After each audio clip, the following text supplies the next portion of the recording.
यदि भावनाओं से ओतप्रोत होकर हीरे मोती की जगह किसी ने कमल पंखुरी भी चढ़ा दी, फूल की एक पंखुरी भी चढ़ा दी, तो ऐसा मेंढक भी क्षण भर में मृत्यु को प्राप्त करके स्वर्ग को प्राप्त कर लिया करता है। ध्यान रखिए।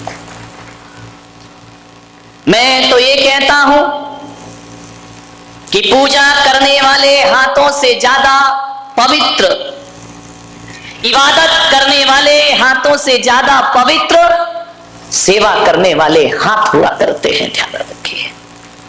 किसी की सेवा करना ये भी एक धर्म है,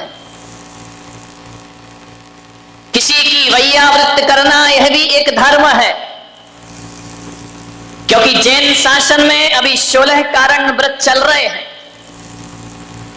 और उसकी एक भावना है वैयावृत्त भावना, जहां पर कहा जाता है कि निस्दिन वैयावृत्त करैया सो निश्चय भव नीर तरैया।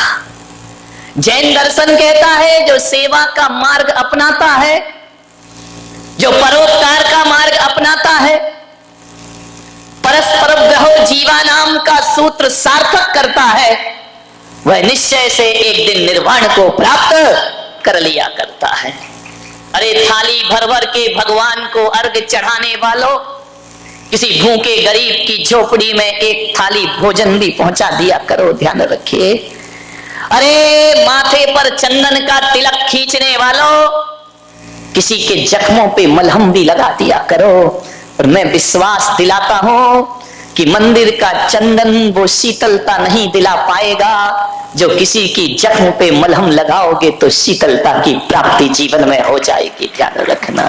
गमों की आग पे आंसू उबाल कर देखो, गमों की आग पे आंसू उबाल कर देखो, बनेंगे रंग किसी पर भी डाल कर देखो, और तुम्हारे दिल की चुभन जरूर कम होगी। किसी के पांव से कांटा निकाल कर देखो, किसी के पांव से कांटा निकाल कर देखो, किसी की पीड़ा को हरने का प्रयास करिए। अफसोस है कि रुद्राभिषेक करने के लिए, जिनाभिषेक करने के लिए और महाराजों के पैर धोने के लिए हमारे घरों में लोटा भर भर के दूध मिल जाता है, लेकिन पड़ोस में किसी का भूखा बच्चा रो रहा है तो एक गिलास दूध हमारे घर से निकलता नहीं है। ध्यान रखिए। और मैं पुलक सागर कहता हूं कि दूध से भगवान का अभिषेक करो, कोई मुझे समस्या नहीं है, लेकिन आपसे निवेदन करता हूं किसी भूखे बच्चे के मुख में एक गिलास दूध जरूर दिया करो। मैं कहता हूं कि जो मंदिर में दूध चढ़ाएंगे और भूखे बच्चे को नहीं पिलाएंगे, परमात्मा भी उनका दूध स्वीकार करने को तैयार नहीं हो सकता है। अरे किसी भूखे बच्चे को दूध पिलाओ मेरे भाई। लोग धोते हैं मेरे चरण, दूध से धो देते हैं, मुझे भीतर से लगता है यार क्यों मेरे पैरों में बर्बाद कर रहे हो। किसी बच्चे को पिला दो, और किसी बच्चे को तुमने पिला दिया तो मैं समझ लूंगा कि पुलक सागर ने दूध से अपने चरण अपने आप धुला लिए। ध्यान रखना। मैं कोई विरोध नहीं कर, नहीं तभी तुम्हारे यहां लड़ाइयां हो जाएं कि महाराज दूध वाले या पानी वाले। अपन न दूध वाले न पानी वाले, अपन तो जिनेंद्र वाले और जिनवाणी वाले। ध्यान रखना। नहीं तो आदमी गलत अर्थ बहुत जल्दी लगाता है कि अभी पानी वाले खुश हो जाएंगे, दूध वाले नाराज हो जाएंगे। और महावीर कहते हैं कि ना तो पानी वाला मोक्ष जाता है ना दूध वाला मोक्ष जाता है, यहाँ तो पिछी कमंडल धारण करता है उसके लिए मोक्ष की प्राप्ति, जो पानी भी छोड़ता है और दूध भी छोड़ दे। अपने को क्या लेना देना, तुम कुछ भी चढ़ाओ, लेकिन प्रेरणा देना मेरा इतना ही फर्ज है। मैं ये नहीं कह रहा हूं कि मंदिरों में अभिषेक करना बंद कर दो, लेकिन मैं ये कह रहा हूं किसी भूखे को दुत्कारना बंद कर दो, तुम्हारा जीवन सार्थक और सफल हो जाएगा। अफसोस होता है मुझे कि हम कृष्ण के मंदिर में जाते हैं, महादेव के मंदिर में जाते हैं, नंदी को शीश झुकाते हैं, गाय को माला पहनाते हैं। वाह रे इंसान, जिंदा गाय धक्के खाती है और संगमरमर की गाय को मेवा चढ़ाते हो, मिष्ठान चढ़ाते हो, ये तुम्हारा कोई धर्म हुआ करता है? विचार करिए। पत्थर की गाय का स्वागत हो रहा है, जिंदा गाय भूखों मर रही है, दाने दाने को तरस रही है, पत्थर की मूर्तियों को भोग लग रहे हैं 56 भोग, और जिंदा भगवान जो दरिद्र नारायण है वो मंदिर के सामने भीख मांगता फिरता है। ध्यान रखिए मान्यवर, पत्थर की मूर्तियों के लिए बहुत विशाल मंदिर है। अरे मंदिर बना लिए अच्छी बात है, मैं इसकी बुराई नहीं करूंगा, लेकिन मैं आपसे एक ही आग्रह करता हूं कि किसी गरीब का झोपड़ा भी बनाकर देखो, तुम्हारी जिंदगी को सुकून प्राप्त होगा, तुम्हारी जिंदगी को आनंद प्राप्त होगा। किसी गरीब का झोपड़ा भी बनाओ, 1000 दीपों से भगवान की आरती करते हो तो किसी अंधेरे घर में जाके दिया जला दिया करो, वो भी भगवान की पूजा है, वो भी ईश्वर की पूजा है। ध्यान रखें, इससे बड़ी क्या इबादत होगी। इंसान के काम इंसान ना आए तो फिर ये दुनिया जीने के लायक ही ना रहेगी। मेरे भाई निवेदन है आपसे, अरे जिन्हें दुखी हैं, जो पीड़ित हैं, उनकी बदकिस्मती होगी, लेकिन उनकी बदकिस्मती को देखकर मजाक मत बनाना, जितना हो सके सेवा करना, ध्यान रखना। एक भिखारी जब तुम्हारे घर में भीख मांगने आता है तो ये मत सोचना कि वो भीख मांगने आया है। इस देश के त्रिवल्लुवर आचार्य ने लिखा है कि कोई भिखारी यदि तुम्हारे घर भीख मांगने आए तो ये मत समझना कि भिखारी भीख मांगने आया है। वो भिखारी भीख मांगने नहीं आया, वो तुम्हें सीख देने के लिए आया है। और वो भिखारी कह रहा है कि जो भी तेरे हाथ जेब में हो मेरे कटोरे में डाल दे, और यदि है और नहीं डाला तो एक बात याद रखना, कटोरा का हाथ बदलने में ज्यादा देर नहीं लगा करती है। मेरे हाथ का कटोरा तेरे हाथ में, क्योंकि मैंने भी पिछले जन्मों में कुछ नहीं दिया, होने के बाद मैंने कुछ नहीं दिया, तो आज ये कटोरा मेरे हाथ में है, और आज तेरे पास है, नहीं दिया तो मेरे हाथ का कटोरा कब तेरे हाथ में चला जाए कोई भरोसा, जिंदगी का कोई भरोसा नहीं मेरे भाई। कब किस्मत करवट बदल ले, रातों रात लाखपति खाकपति हो जाते हैं, और ऐसी भी किस्मत जागती है, सड़क छाप महलों का बासी हो जाया करता है। ये तकदीर का खेल है, ध्यान रखना, ये तकदीर है। रामनाथ कोविंद को कौन जानता था?